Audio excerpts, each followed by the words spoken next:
បើគេស្អប់អ្នកទោះបីអ្នកប្រឹងធ្វើល្អប៉ុណ្ណា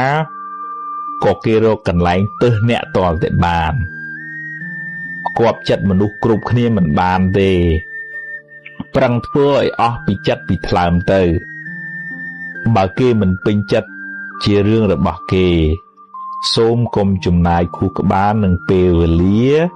លើមនុស្សអវិជ្ជមានច្រើនពេកអីហ្នឹងហើយចឹងបើគេស្អប់យើងហើយយើងធ្វើអីក៏ខុសដែរ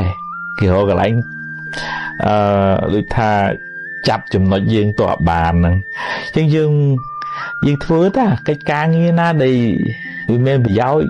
ល្អធ្វើហើយបើគេមិនពេញចិត្តអាហ្នឹងរឿងរបស់គាត់យើងទៅធ្វើម៉េចបើគេមិនពេញចិត្តគាត់ទៅដល់អ្នកពិបាកអ្នកទើសនោះហើយអញ្ចឹងយើងធ្វើការងារណាដែលយើងគិតថាវាមានប្រយោជន៍ហើយប្រងឲ្យអស់លទ្ធភាពទៅរឿងគេគិតមិននឹងរឿងរបស់គេណា